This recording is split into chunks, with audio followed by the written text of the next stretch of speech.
Hello Ozler. Hello Alexander. Krishnadas hello. પુસ્તક લખવા અને તમારા જીવન પર ફિલ્મ બનાવવા માટે ઘણી ઓફર મળી રહી છે, સાંભળ્યું છે? જ્યારે લડાઈ પૂરી થઈ જાય ત્યારે લાશ શોધવા માટે ગીધ આવી જાય એ સામાન્ય વાત છે. ત્યારે મેં તમને તમારા એક સવાલનો જવાબ અધૂરો જ આપ્યો હતો. સેવિયરની દીકરી અમેરિકાથી પાછી આવી જાય ત્યાં સુધી મારે રાહ જોવી જોઈતી હતી. પણ જો હું તેને ઉતાવળ કરત તો કૃષ્ણદાસ સેવિયરની જગ્યાએ એની દીકરીને ફસાવી શક્યો હોત. પણ મેં આ બધું કર્યું ફક્ત તમારી માટે. બધું છોડીને મન બદલીને પાછા જતા પહેલા તમારી પૂછપરછનું પરિણામ સારું આવ્યું. તમે એક ભલા માણસ છો ઓઝલર. આપણે ક્યારેય નહીં મળ્યા હોત, but we were destined to meet. હવે આપણે મળતા જ રહીશું. તો હું જાઉં?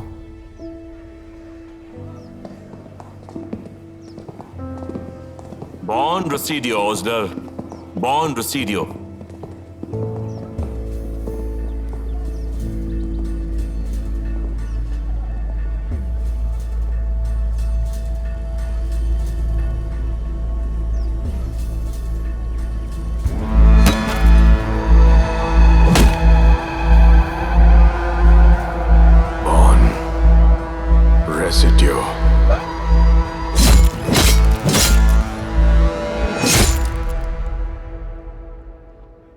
તમે સવારે ન આવ્યા એટલે મને લાગ્યું કે તમે નહીં આવો. તમે બહુ બિઝી છો ને? છતાં પણ ડિનર બહુ ટેસ્ટી છે. મને ખાવામાં આજે સારું લાગ્યું. અને હા સર, તમે જે લોકોને મને મળવા મોકલ્યા હતા ને, એ મળ્યા હતા પણ વાત ન થઈ શકી.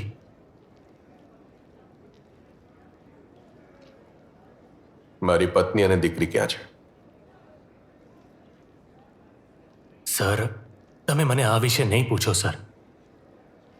મેં તમને કહ્યું હતું ને સર કે મને કંઈ જ યાદ નથી. મેં એમ નથી પૂછ્યું કે મારી પત્નીને તે ક્યાં દફનાવી છે. એ લોકો અત્યારે ક્યાં છે એ પૂછ્યું. વિનીત, તારી કારની ડિક્કીમાંથી લોહી, કપડાં અને કેટલાક સાધનો પણ મળ્યા છે. ન ખબર હોય તો કહી દઉં. સાધનો અને કપડા પર લાગેલા લોહીનો DNA ટેસ્ટ કરવાથી ખબર પડી કે લોહી મારી પત્ની અને દીકરીનું છે. પણ એ શોકમાં બધા લોકો ભૂલી ગયા છે કેરળા પોલીસ આજ સુધી જેની તપાસ નથી કરી શકી એ કેસ છે બોન રેસિડ્યુ.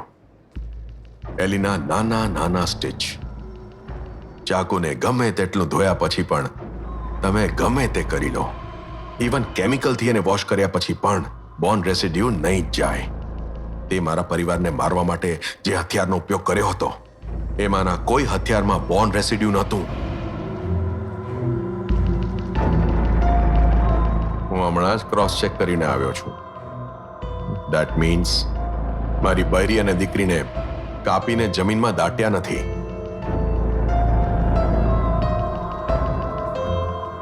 સો આ બધું કામ તે નથી કર્યું, પણ એની સાથે કોણે શું કર્યું છે એ તને ખબર છે. બોલ, કોણ હતું આની પાછળ? ચાલ બોલ.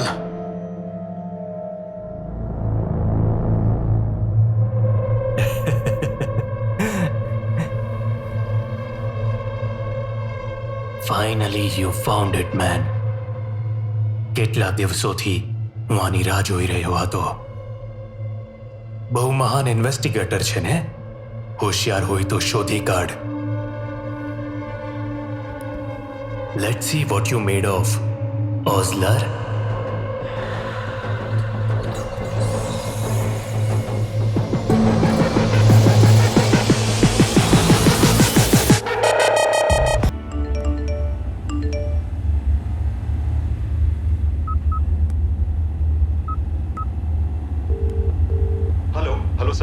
અરે આ તમે લોકોએ શું માંડ્યું છે? 2 દિવસ કહ્યું તું તો 2 જ દિવસ. બૈરી છોકરાઓ સાથે રજા ગાળવા આવ્યો હતો. માંડ માંડ રૂમ મળી હતી અહીંયા. અને હવે જુઓ, પગલું મૂક્યું કે તરત જ લોકલ પોલીસ સ્ટેશનમાંથી ફોન આવી ગયો કોટેજથી સીધા ત્યાં જવા માટે. તમને લોકોને કોણે કહેલું મારા કોટેજનો નંબર આપવા માટે? હા સર, અમે તમારો નંબર કોઈને નથી આપ્યો અને કોઈએ ફોન કરીને નંબર પણ નથી પૂછ્યો. અને સર, અમને તો એ પણ ખબર નથી કે અત્યારે તમે ક્યાં છો. Hello hello sir, hello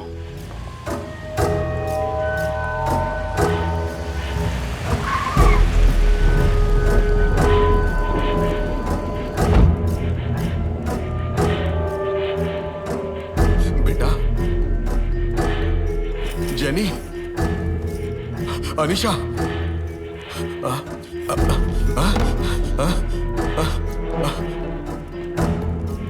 Anisha બેટા જેની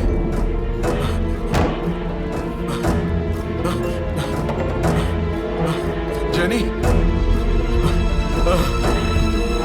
અનિશા જેની બેટા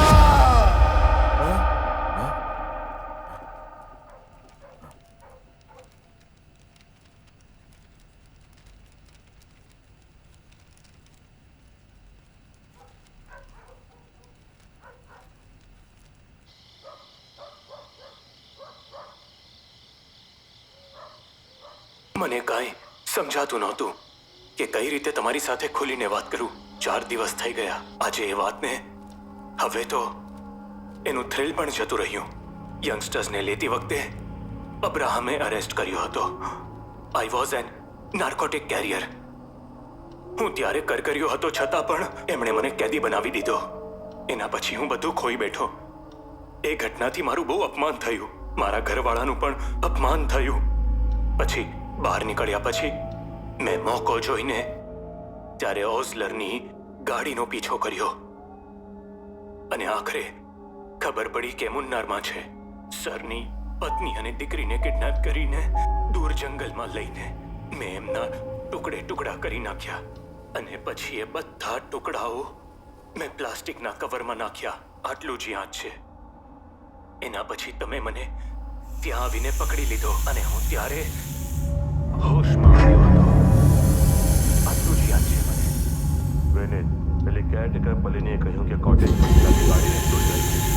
એના પછી અમે તારા ફોનને ટ્રેસ કર્યો અને તારા લોકેશનને શોધી કાઢ્યો અને તારી ગાડીમાં ઓઝલરની પત્ની અને દીકરીના કપડાં લોહીથી લથપથ મળ્યા અને અમને ત્યાં એક ચાકુ પણ મળ્યું.